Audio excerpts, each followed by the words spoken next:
Hi, and welcome. I'm Dr. Kathy. And whether I was doing surgery in Guatemala, caring for infants, or teaching neonatal exams in Tanzania, caring for burn victims in Niger, teaching healthcare science in Korea, or traveling to Shanghai to learn Chinese medicine, I noticed the same thing worldwide. Patients needed better, healthier food choices. So how was I going to take all of my skills and talents as a doctor and former chef, turn them into one career? That's when I had an idea. I was going to swap one white coat for another. Welcome to The Doctor is In, Cooking with Kathy.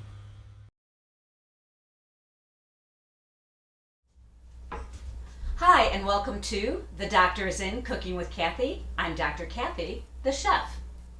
Oh, wait a second. You can't see me through all of this equipment. Well, that's because this installment of The Doctor is In, Cooking with Kathy is going to be about kitchen essentials and kitchen equipment you might have that you don't know what to do with. This particular episode was inspired by a friend of mine from high school, Nancy. Thank you, Nancy, for this idea. She has lots of these things in boxes that she hasn't opened because she's not really sure what to do with. Like many of you out there, you buy them because they're cool and you see people on television use them, but then you never get around to it. Well, I'm going to show you how easy it is. Take them out of the box and let's get working. But before we do that, I'm going to show you some of the essentials that I have here. I'm going to start with this. And while it's not necessarily a piece of equipment, I think it's really good to have tools available for you for just about any purpose that you need. And I like this one because it spins, so I can easily grab what I need. And we'll start with this one. It is a ladle strainer. This is really good if I've got a small thing that I want to just strain a little bit. Follow that off with a little hand whisk. You can always use a whisk for many different processes. The next thing I have is a pasta grabber. This is really great to grab pasta out of your pan. It's got a nice holes, perforation for drainage. And then I have a ladle. You can always use a ladle to scoop sauces or gravies or things like that. And then I have a regular serving spoon. This is great for stirring. It's also great for serving. And finally, I have a perforated spatula. This is great if you're going to pick something up that you also want it to drain as well. This would be pretty good for fish too. So you're going to see this sitting on my counter because it's one of the things that I absolutely love having around my kitchen. I'm going to put that to the side. The next thing that I've got sitting here is a microplane, also known as a zester. And what this does is it takes off the coloring of citrus fruit. And that coloring of the citrus fruit, also known as the zest, is where a lot of oils and flavors are. And it takes off just that top layer and not that white layer underneath called the pith that's very bitter. And I'll show you how to use this because we're going to use this in a recipe we're going to cook with some of these machines that we've got here. This one's a microplane, but they also have zesters. You could even use a potato peeler and or a vegetable peeler and just easy scrape off the zest, but I'll show you that later on. The next thing I have here is a grinder. Now, a lot of people use these for coffee. I have a couple of separate ones. I have one that I just do nuts in, I have one that I do herbs in, and I have one that I do spices in. And I keep them separate so that the flavors don't intermix with other things. I don't necessarily want my ground cinnamon to taste like rosemary. And I sure as heck don't want to be making a roast and have some fresh ground rosemary that might have pieces of a nut in it if someone has a nut allergy. So I like to keep them separate. And they're pretty inexpensive, so having a couple of them is no big deal. And of course, you could always use it to grind coffee. Now, this is one of my new ones. It's a little extravagant, but I absolutely love it. And this is an infrared temperature scanner. I've really been getting into candy and chocolate lately, and this has become invaluable. Those candy thermometers that you stick on the side of your pan, I find them to be uncomfortable, a little awkward, especially if I have to stir in the pan, they get knocked around, and then the temperature isn't quite as accurate. With this, it is going to take the surface temperature of your liquid. You just point it at whatever you've got, wait for your beep, and it will tell you what your temperature is. This is not good for something solid, so don't use this for meat because it's not going to tell you the internal temperature. It's only going to tell you the external temperature. So this is good for liquids, and this is an infrared thermometer. I love this. And you can put it in Celsius or Fahrenheit. The next one is an immersion blender. And this is great if you're going to make something like a soup or a stock that you want to puree all the ingredients. You just dip this in there, turn it on, and it blends really well. Or if you're making a mousse, you can put it in here and blend that, and then you've got your mousse right in here. Lots and lots of different uses for this. But this is an immersion blend. Now we're going to get to the two big ones that I've got here. The first big one, and I say the second essential machine in your kitchen, is a food processor. I'm going to just move some of these out of the way a little bit. It doesn't matter which food processor you use. Choose whichever one you like. Choose one within your budget. I happen to get one that came as a package deal, and I'm going to show you what I've got in here. So this one came with a large bowl, and it also came with a small bowl and some blade attachments for the small bowl.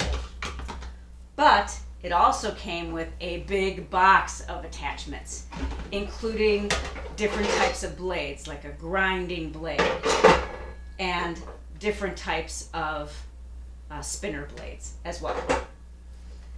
This was a package deal. I didn't spend a lot of extra money on it, and so that's why I purchased it as the package. These two machines are a little bit more expensive than these that you've seen here, even this infrared scanner.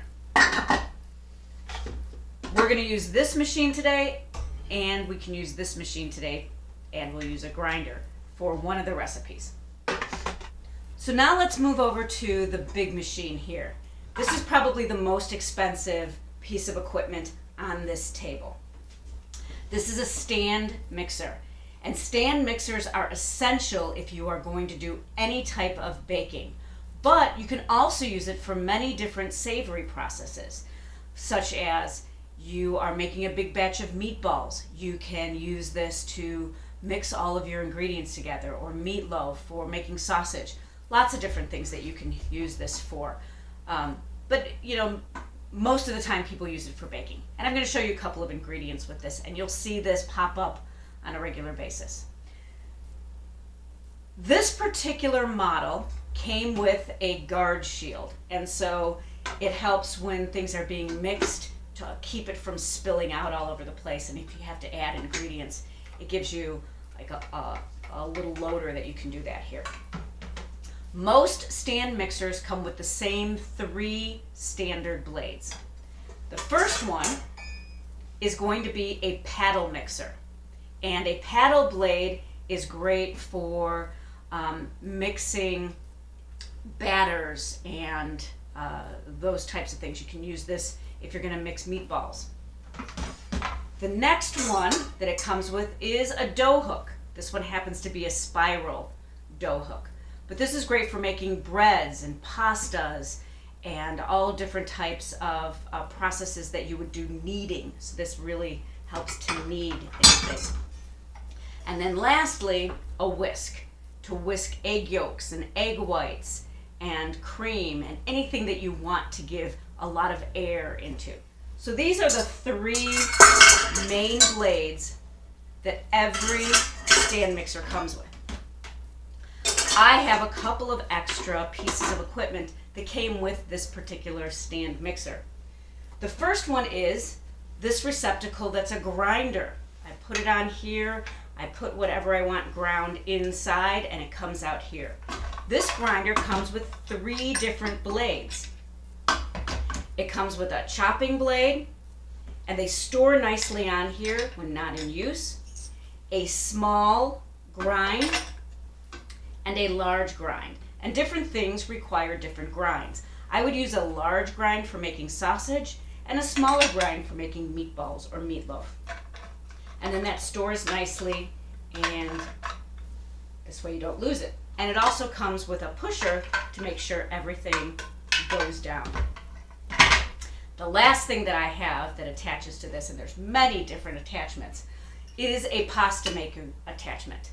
Sure, you can make the pasta by hand, which my grandmother used to do, or you can buy a pasta machine that you can attach to your countertop. I have one of those. I like this. It makes it so much easier, so quick, especially if you're going to make a lot of pasta. I have 3 different blades. I have a flat blade. That's what you use all the time when you're making pasta because it's going to roll the pasta thin. Then you can use that thin pasta for ravioli or lasagna or rotolo or anything that you need something flat. This one is a fettuccine style, so it's a little bit thicker. And then I also have a thinner one for regular pasta or for angel hair, just depending on the setting. So these are our major pieces of equipment in our kitchen that I use. And I hope that some of the recipes that I'm going to show you in this episode will get you cooking with some of these things that you might still have stored in boxes. And for Nancy, I'm going to call you personally and find out if you've used yours after you've seen this episode. So let's get started on our first recipe today, and it's going to be homemade crackers. So let me move everything I don't need off, and then we'll get cooking.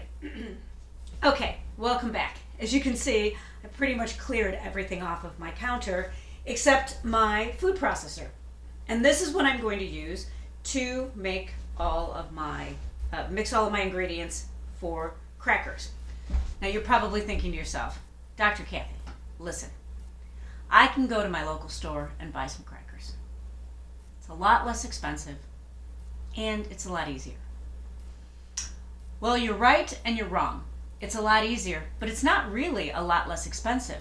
This is a lot less expensive, and it's fresh, and it's good, and it's going to impress your friends. I used to make this when I was in South Korea. My friends and I would get together on a cold night in my apartment, and we would have some appetizers and some drinks and just sit and talk, and it was a great expat community. So this recipe, while it's not Korean, reminds me of my time in Korea. And it's pretty easy. It's 3 cups of flour. Just place this right into your food processor. Okay. I have 2 teaspoons of sugar, 1.5 teaspoons of salt, 1/4 of a cup of olive oil, a really good olive oil that you would just eat on a piece of bread, and 1 cup plus a little bit extra of water. And I'm only going to put half of this in there to start. And the reason I'm doing that is because anytime you use a recipe that has flour in it, the amount of water that you use can change depending on the ambient temperature of your work environment. So if my work environment is very dry, my flour is going to be very dry and it's going to need more water. If it's very humid outside, my ambient temperature of my room will probably be a little bit more humid and I will need less water. So I start with half because we can always add more. It's very difficult to take it out afterwards. And I'm just going to pulse this and see if it starts to come together. Now I can see that this is rough crumbs. This would be great if I was making if I was going to make a crust. I could roll this out for a crust, but this is going to be crackers, so I need to add a little bit more water to this so that it forms a ball. Okay, I have got my nice ball of dough here. I'm going to want to take the blade out before I reach my hand in. I don't want to cut myself. Believe me, I've done it. So that's why I want to make sure that I do that, take that out. This is going to be just a little bit wet, and that's okay because that's how we want it. To be a little bit sticky, but not stick to your hands. So it's going to feel tacky. And I'm going to do the next bit of our dough working after I wrap this in some plastic wrap and let that sit for about 20 minutes and just relax. And during that time, I'm going to clean up this and get our next machine. Okay, so the next piece of equipment that we're going to use is our grinder. This is my spice grinder, and I'm going to make a topping for like an everything bagel, but I'm going to put it on the crackers after I roll out the crackers. My dough is still resting, and so I can make the topping. I'm going to use flavorings that I like. It might not necessarily be traditional, so use what you want. I'm just going to show you, you could do a lot of things with a recipe. Use it to your own tastes. So I'm going to start with a little bit of turmeric, and it's just going to give it a really nice sort of a color. I'm also going to use some garlic salt. I'm not using any other salt in this recipe, so that's why I'm going to use the garlic salt. Okay, very good. And again, use it to whatever tastes you want. I'm going to add some onion powder here. I'm going to add just a hit of chili powder, give it a little extra spice. And then I'm going to add some poppy seeds. And this is what's going to go into this container. Now, in my grinder, I'm going to take some fresh thyme leaves. These are dried slightly from my garden. And I'm just going to place those in there. Oh, it's going everywhere. That's fine. Okay. I've also got some caraway seeds that I'm going to place in there. Caraway seeds, you find these in rye bread. I like these ground up on top of an everything bagel. And I'm going to put just a few sprinkles of fennel seed. And fennel seed has that light anise sort of a flavor. Not too much, you don't want it to be the overpowering flavor. And now I'm going to give this a real quick grind and then add it to here. Okay, so I just did a rough grind on this. I don't want it to be too finely ground. I still want to be able to get nice bites of everything. One of the other things I like to do is turn this over and process it, and then most of your ground bits fall into the cap. Okay, very good. And then just place this right inside the mixer. Okay, and then just give this a nice little mix. I'm going to set this to the side, try to get this all ground in here together, and then I'm going to sprinkle this over the crackers once I roll them out. So come on back after the edit, and I will have our dough, and we'll get ready to roll. Okay, welcome back. Now we're going to roll out our cracker dough, and I'm not going to use all of this because it will last in the refrigerator for a few days. So I'm just going to roll out enough to make 2 different types of crackers for our little gathering where we're going to invite some of our friends. So you want to make sure you take some flour and just sort of throw it onto your work surface. And on the top, you don't want anything to stick. And we're going to roll this out. And we want to make this pretty thin, like the thickness of maybe a dime, because we want this to be pretty thin and crispy and crunchy as a cracker. Okay, so now I've got this rolled out onto my parchment paper, which I've got on a sheet pan, and I'm going to brush this with some water in order to help all of the flavorings stick to the top of my cracker dough. And I'm going to take that everything bagel mixture, put it over half of it, and then I'm going to take some cheese, and I'm going to use our microplane, and I'm just going to grate it over the other half. So I'm going to make 2 different types of crackers. Very good. Okay. And then just sort of press this in ever so slightly. Now I'm going to take a cutter, a round cutter, and cut out some rounds for the cheese. Okay, I've cut these and into some long strips, and I've got the extra dough I'm just going to squish together and then re-roll that. And then I've got the cheese ones that I cut into some rounds, and I'm just going to cut those into 4 and give myself some nice pie-like wedges. There we go.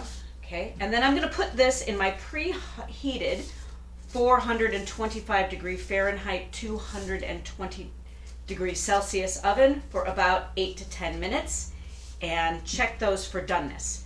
We want these to be a little bit dark, not pale at all, but we definitely don't want them to burn. Then I'll show you what those look like in just a minute.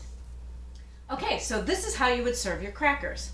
I served it on a nice little tray. Let's see if we can zoom in on this. So what do I have here? I have some chopped up pieces of apricot. I have some fontina cheese.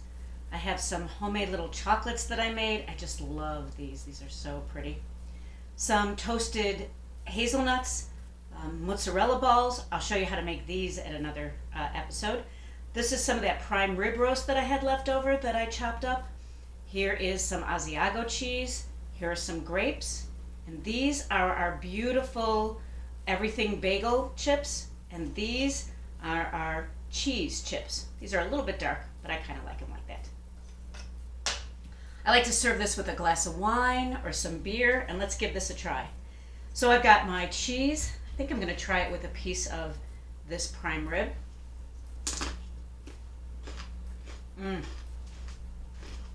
That cheese really comes through. It is so pretty and bright.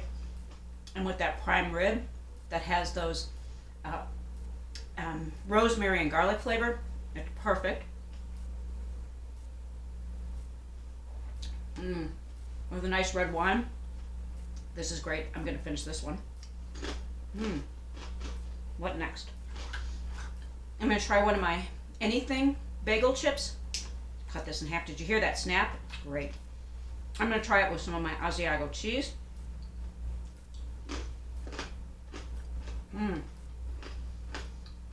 That turmeric not only adds that beautiful color, yellow sort of a color to it, but adds this brightness in the background. It's just fantastic. It tastes like an everything bagel. It's great. I'm going to have a little bit more of this wine. This is perfect for entertaining. And like I said, when I lived in Korea, these were some of the things that I would serve to my friends when we'd come over for a glass of wine or some beer, or to enjoy some rum that a friend would bring from his travels. So why don't you give this a try, serving this to your friends at your next sort of gathering or dinner party. This is great for appetizers, and you can do lots of different things with these chips. I just did anything bagel and some cheese. You can put on there poppy seeds, sesame seeds.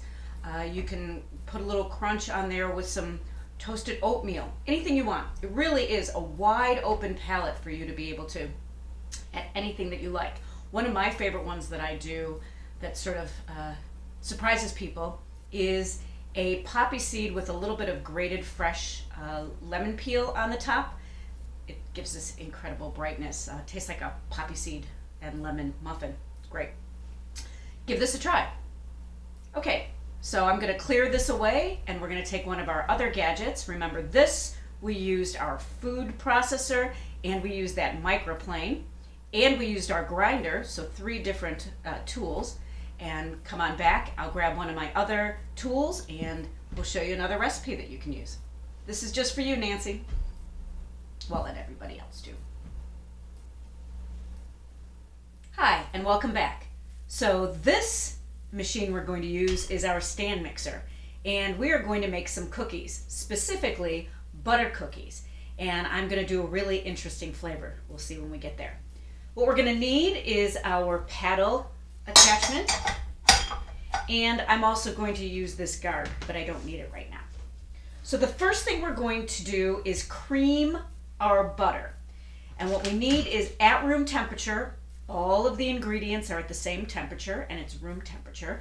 I have 2 sticks or 8 ounces of butter. Now, this is a really, really good butter.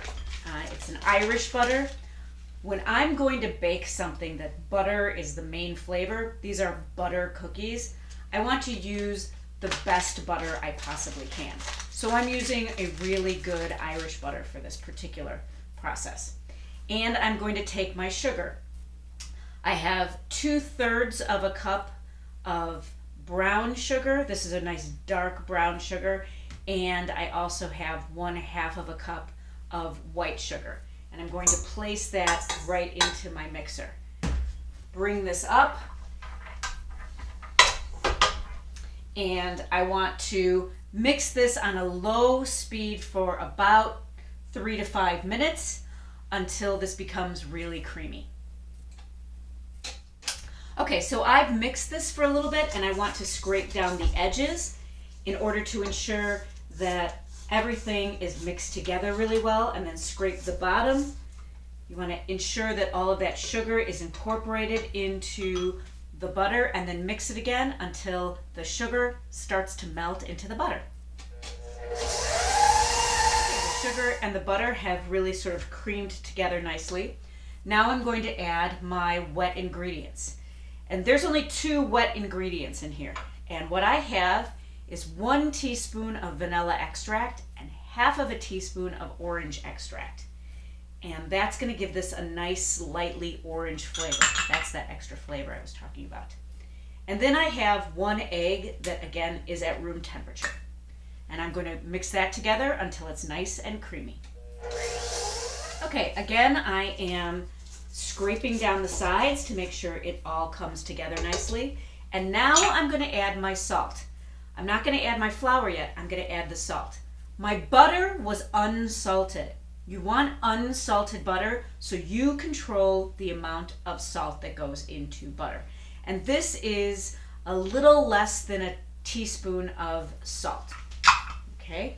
And then I'm mixing this in now to make sure that it becomes incorporated in the entire batter so I don't have pockets of salt. And then I'll mix in the flour. Okay, so now what I'm going to do is, again, I have my warm water with a little bit of sanitary fluid in here to make sure that this stays clean. And I want to give this just a little taste. Now, if you're a little nervous because there is some raw egg in here, little tiny tastes probably shouldn't hurt you. I'm tasting it to see if it needs any more flavor and to make sure that that salt is evenly distributed. And it is. It's got just the slightest hint of orange.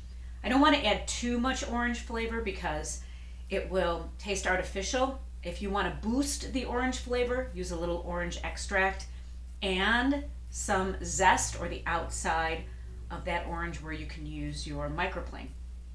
I'm going to let this mix for another probably 30 seconds and then I'm going to slowly add the flour. Okay, it's mixed completely and now I am going to scrape down the sides right before I add the flour. This is not a gluten-free recipe. In the comment section, I will have what a gluten-free recipe would be. Everything is the same up until this point. Obviously, you use gluten-free flour. It just depends on what type of gluten-free flour and a little bit different with the ratios. So now is when I am going to use my guard. And I am going to add my flour to this mixture.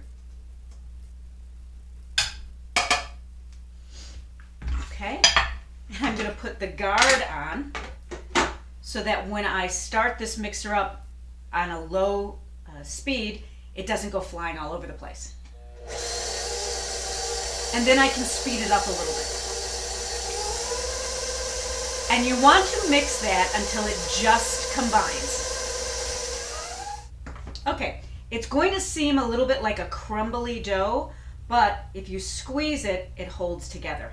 That's exactly what I want. So now this is ready to go. into our refrigerator for about 30 minutes in order to let it sort of stiffen up just a little bit. Okay? And I can just use this bowl to put this in the refrigerator. Or I can bring this together and the dough together and wrap it in some plastic wrap. I'm just going to use my pan, and in 30 minutes I'll come back and we'll see exactly what this looks like and start to make our butter cookies. Okay, so I've got my dough that we made. This is our butter cookie dough, and it's a little bit stiff, which is how I want it. So we can actually roll this out. I'm going to take half of it and put it to the side. And I'm going to take a little bit of flour and just sort of throw that down onto my workstation. Form this into like a little bit of a rectangle. And then I'm going to roll this out.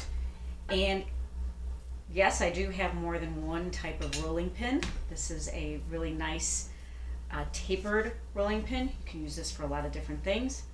I think that the marble rolling pin that I have is a little bit too heavy for this. I want something a little bit lighter and a little bit more delicate. And just roll it out to whatever desired thickness that you're looking for. Kind of want mine to have some thickness, but I don't want it to be too thick or it's going to take a while to cook in the oven. So probably the size of, the thickness of maybe a US quarter. Okay, or a euro. Okay, let's see the thickness. Let's see how that looks. A little bit thick in one side, give that a little bit of a thinner down. I also have a rolling pin that has some, on the side it's got some markers so that when you roll, it doesn't roll down further than that. That's something that's kind of specialized at the pastry store. You can get that. You can get that at some craft stores in your local area. I'm just using a regular tapered rolling pin. Okay, that's about the thickness I want. Okay, making sure that it's all the same thickness. Now you can do lots of different shapes. This kind of spreads a little bit, so you might not want a pattern that's too intricate. So I'm just going to do some circles and some squares. Okay. And the squares are nice because you don't have a lot of waste when it comes to your dough, whereas with the circles, you get a little bit more waste and have to do a little bit more re-rolling. You don't want to roll too much because if you do, the dough just becomes a little bit hard and it's not quite as pleasant to eat. And then just place these on your baking sheet. I've got a baking sheet with a piece of parchment on it to help the cookies from sticking. You know, space it like maybe not quite 2 fingers apart because they are going to spread a little bit. And you can leave them plain like this, or you can put a little bit of decoration on them right now, or you can decorate them when they come out of the oven. I'm going to put a little bit of a flavored powdered sugar on some of these, so I will put a little bit of decoration on the outside of a couple of the other ones. I'm going to re-roll this. I'm going to put this back into the refrigerator and save that for some other time. There's only 2 of us in my house, so I don't want to make too many cookies or we will just eat all of them, and you know, that's not what it's about when you're cooking healthy. There's nothing wrong with having a cookie, just have 1 or 2 cookies every once in a while. This is going to be a nice special after dinner sort of treat for my husband and I tonight. Okay, so come on back and I will put these into a 350 degree or about Fahrenheit oven, or about 175 degrees Celsius for about 8 to 10 minutes until they just start to get brown. They're going to puff up just a little bit and spread just a little bit, and they're going to be lovely. So let me go and put a little bit of sprinkles on the round ones, and then we'll be right back. Okay, so our cookies have come out of the oven, and our round ones I put a little bit of decoration on, and our square ones I have just sitting here. This one was a little thin on the edge, so it kind of caught a little bit. It's a little bit browner. So I'm going to use that one as the one that I taste and eat. And the square ones, I'm going to put a little bit of lavender sugar on. And this is a lavender powdered sugar. So I took some granulated sugar, put it in my grinder with a little bit of lavender, and I turned it into a powdered sugar. Oh, this is such a beautiful aroma. And I'm just going to take a a sifter and sort of just lightly sift some of this lavender powdered sugar over the top. Okay, and lavender and orange go very, very well together. Very nice. Okay, put that to the side. Now, I'm going to taste this.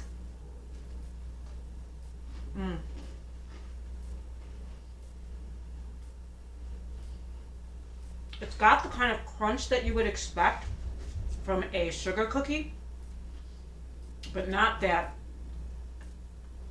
intense sweetness. And it does melt like a butter cookie. And I'm going to tell you, these are easy. And this is how I know that they're easy. A couple of weeks ago, I made these cookies with my grandchildren, who are 4 and 5 years old. And obviously they weren't paying attention to how much they overworked the dough or anything like that. And they turned out great. Kids loved them. They ate the entire batch. Probably shouldn't have, but I let them eat the spoils of their labor. And it's a pretty easy cookie. It's delicious. I think you'll like it because it's a good flavor cookie. It's great for dipping, and it can also stand up to a little bit of rolling and cutting. So I hope that you give that a try. And when we come back, I'm going to talk a little bit more about each particular machine and give you some other tips that you can use. But these are just some of the recipes that you can make with the machines that I showed you how to do. I'm going to finish this one, by the way. Okay, so we'll talk a little bit more about some of the different things that you can do with your stand mixer. This is just a different bowl that I have for it. It's a glass bowl, so you can see through it. It's sold separately. I bought this because I wanted to be able to have recipes where I might want you to see what's going on, so I bought a glass bowl. What could you do? Well, you can take pork, beef, or chicken and shred it really easily with your mixer.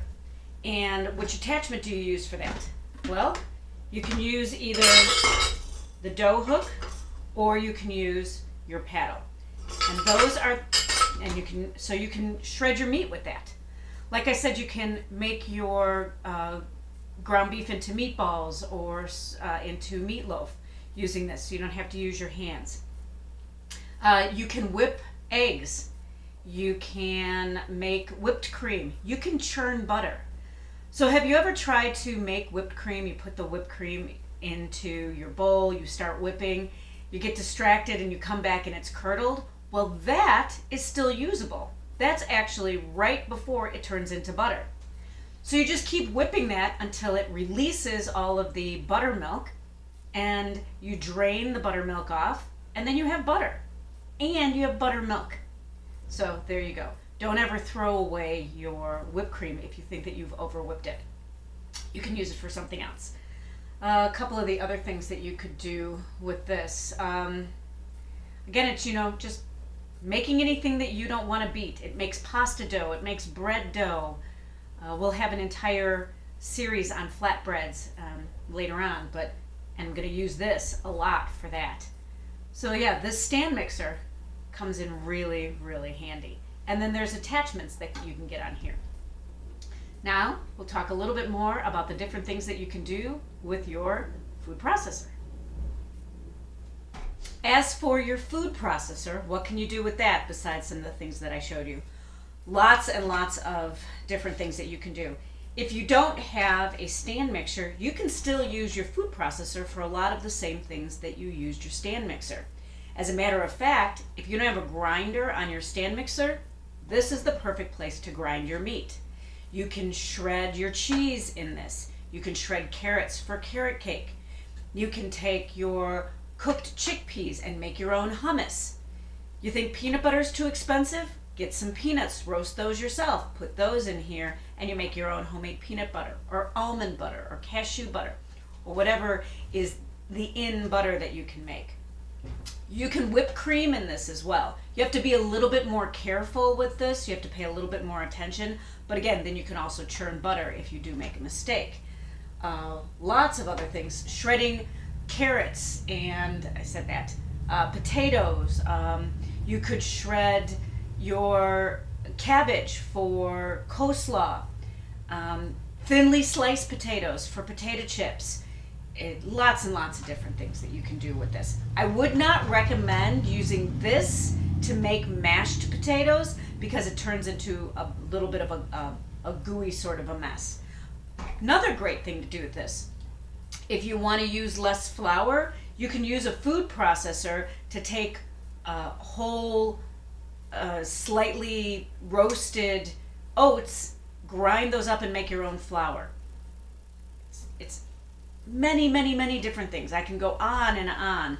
And the fact that you have two different sizes really makes it great for whatever process you're going to use. Making pesto, taking the basil and chopping that up, chopping up a lot of vegetables or chopping up a lot of herbs for a particular recipe. I'm going to make a cilantro type of a basil mixture, like a cilantro paste. In a future episode, I'm going to use this. Just a lot of different things that you can do. So if it's sitting in your box like my friend Nancy, get it out. Make something.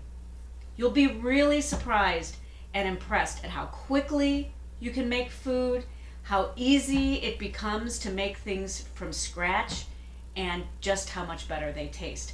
When you made it, you know the ingredients, you know how healthy it is. There you go. Cooking's a lot easier than people think.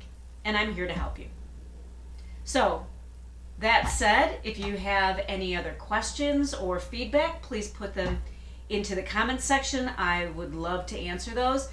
If you have tips for our viewers on what else to do that I haven't thought about with a food processor, a standing mixture, or a grinder, please go ahead and feel free to do that.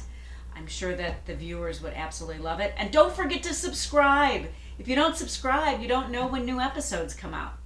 Currently, I'm doing them on Sunday and Wednesday, but I'd like to try to do them more often. So why don't you give me some suggestions of other things that I can do and healthify for you? This way I have more content. Thank you very much for joining me on The Doctor is In, Cooking with Kathy. I'm Dr. Kathy the Chef. I hope to see you again soon. And until next time, bon appetito. Ciao from me to you.